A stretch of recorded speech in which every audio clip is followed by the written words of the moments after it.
Oke, di sini saya akan menjelaskan tentang analisis kanvas dari produk kami. Yang pertama adalah tentang key partnership.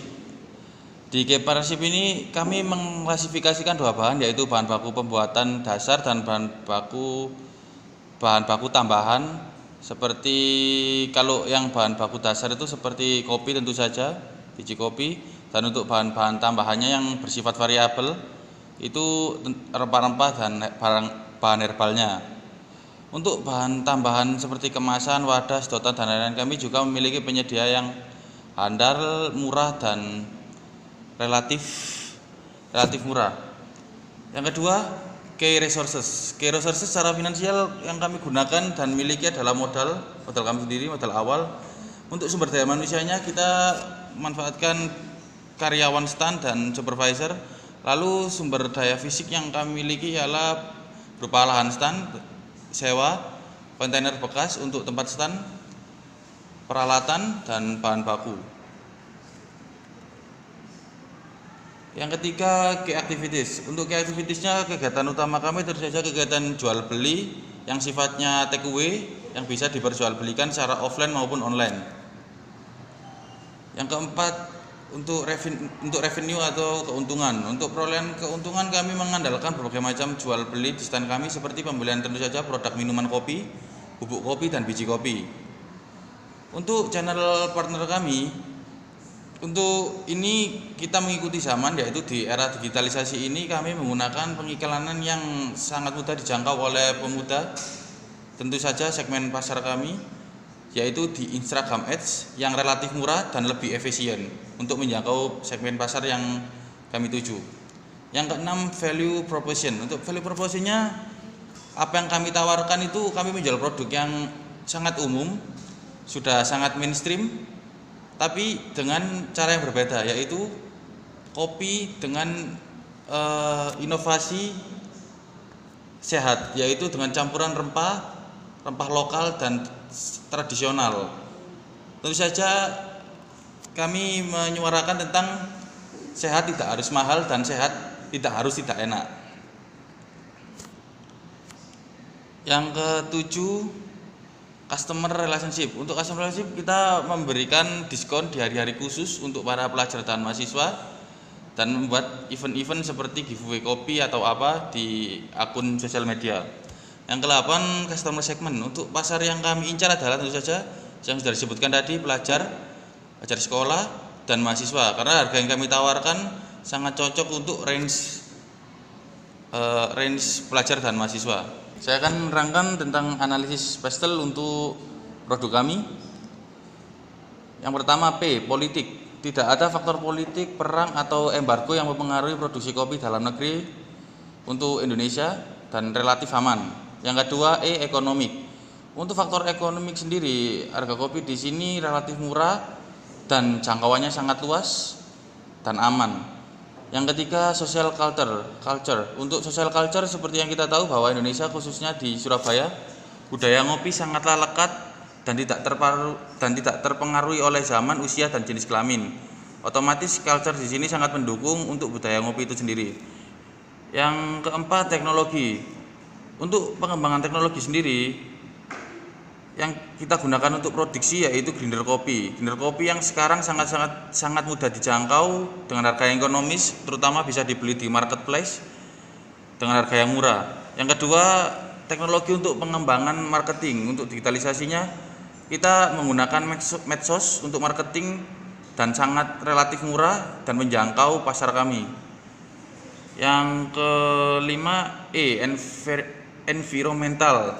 Untuk environmental, faktor lingkungan sangatlah aman karena limbah kopi sendiri adalah limbah organik, bahkan limbah kopi bisa digunakan lagi untuk pupuk tanaman. Lalu untuk limbah plastiknya, kami gunakan plastik yang aman, sekali pakai, dan tidak berbahaya bagi konsumen. Yang terakhir, law atau hukum. Untuk peraturan perundang-undangan di negara kami di Indonesia, bubuk biji kopi merupakan barang yang legal dan boleh diperjualbelikan secara bebas. Artinya boleh dimanfaatkan sebesar-besarnya untuk kepentingan individu maupun kelompok.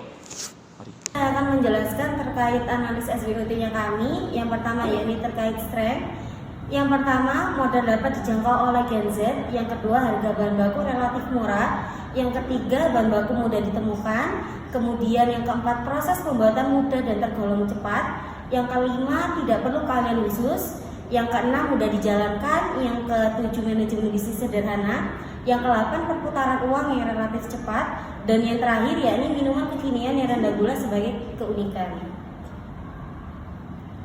Yang kedua, terkait weakness-nya itu yang pertama, banyak minuman yang sifatnya musiman atau mengikuti tren. Yang kedua, terdapat kemungkinan produk rusak atau yang disebut biasanya itu mencair, basi, dan yang lainnya. Kemudian yang ketiga, yakni minuman kekinian bukan kebutuhan primer. Yang keempat, kurangnya pengalaman.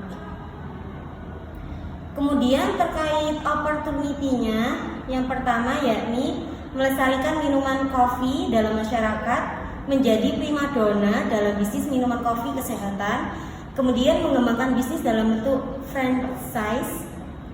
Yang keempat, digandrungi mayoritas masyarakat Indonesia. Yang kelima, minuman cenderung dapat diterima seluruh kalangan usia, ekonomi, dan gender.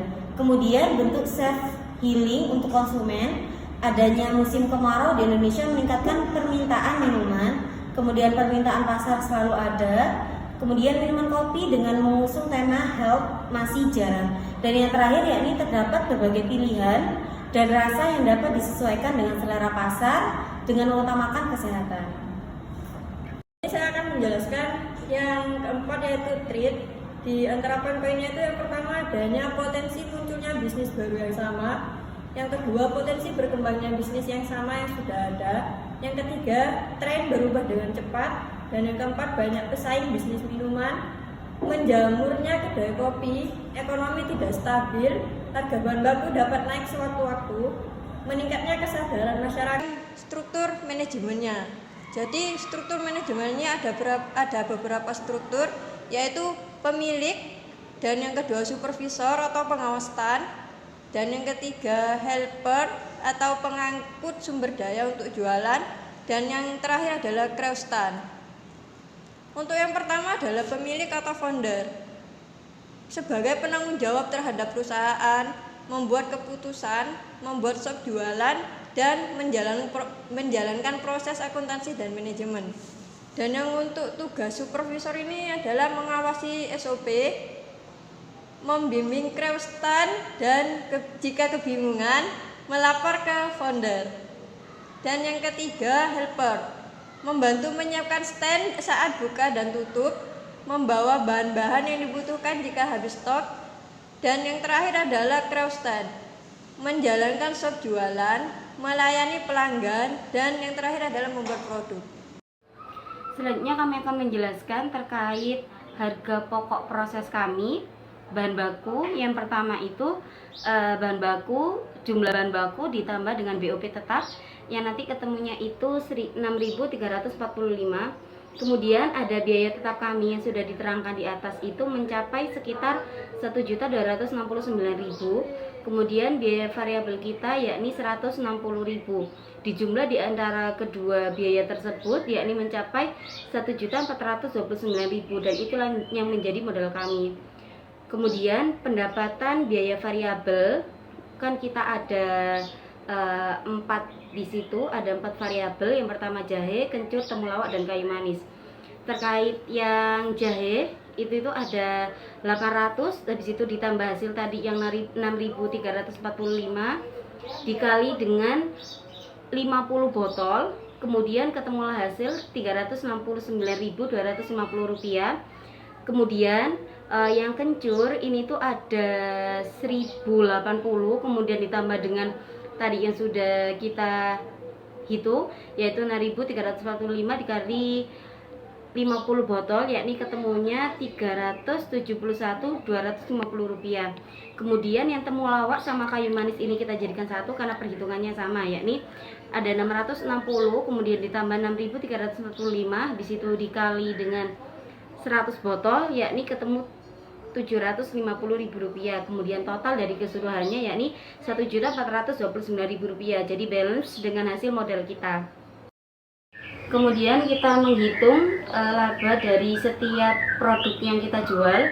Dari biaya variabel itu pendapatan rata-rata kita itu ada menjual kopi, jahe, kencur, temulawak, dan juga kayu manis. Harga jual kopi, jahe, dan temulawak dan kayu manis kita jadikan satu karena harga jualnya sama, yakni Rp10.000. Kemudian harga jual kopi kencur itu Rp11.000 per botol.